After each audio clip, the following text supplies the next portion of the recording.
फूल पत्ती फल जो गिरते हैं खेत में, वो जो है जैविक खाद के रूप में तैयार होते हैं। जैसे आज जैविक खेती के बढ़ावा के लिए सरकार प्रयास कर रही है, तो इससे ये भी लाभ होता है। दूसरा, पक्षियों का भी आश्रय होता है। जब हम मेड़बंदी पर पौधे रोपित करते हैं तो पौधा बड़ा होता है, तो उससे पक्षियों का संरक्षण होता है। यहाँ तक कि जो पक्षियों का मल मूत्र भी गिरता है वो भी खाद रूप में परिवर्तित हो जाता है।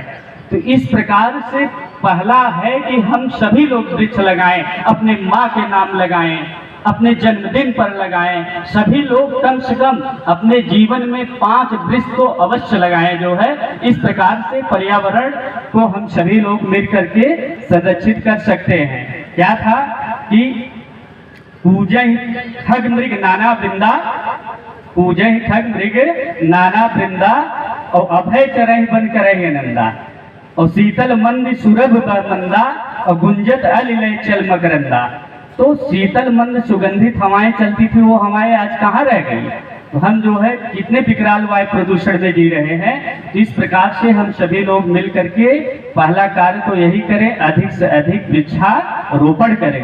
वृक्ष लगाने के समान कोई पुण्य भी नहीं है। कहा भी गया है, आओ मिलकर वृक्ष लगाएं, धरती को फिर से स्वर्ग बनाएं, इसकी शीतल छाया में रहकर खुशियों का सुगंध महकाएं। छांव तले मानस पूजा कर, छांव तले मानस पूजा कर, कलमश कसाय को दूर भगाएं।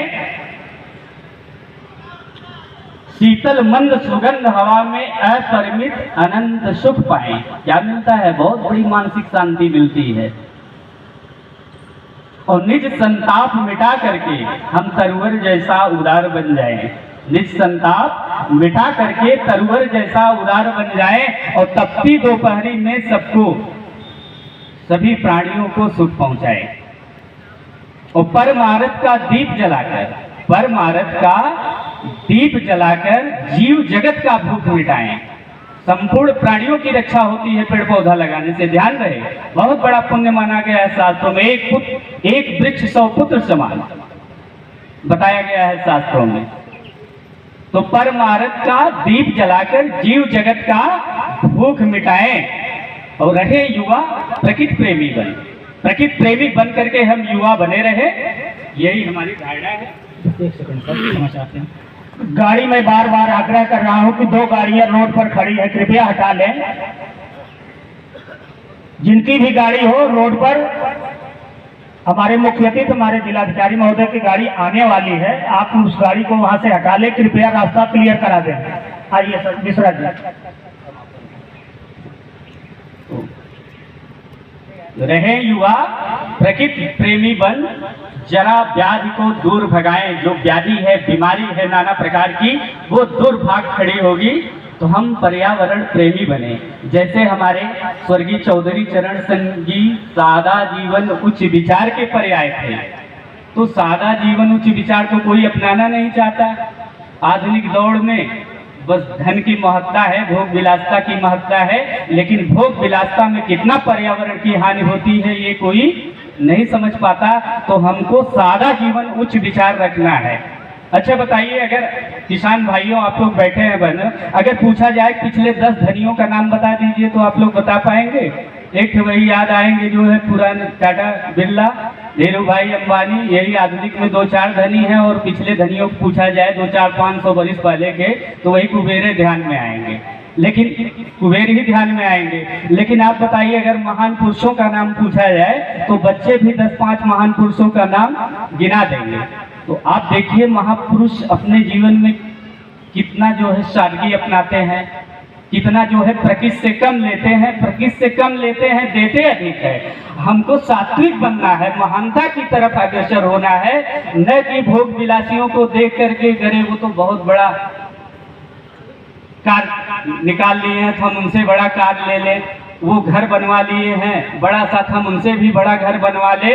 इसी होड़ में जो है प्रकृति प्रदूषित हो रही है, क्योंकि इसी होड़ में धरती का दोहन हो रहा है। अभी वैज्ञानिकों ने आकलन किया कि जिस प्रकार से धरती का दोहन हो रहा है, उस प्रकार से ऐसे अगर 4 ग्रह हो तब जाकर आवश्यकता की पूर्ति होगी। धरती प्लैनेट की तरह कितने ग्रह हो?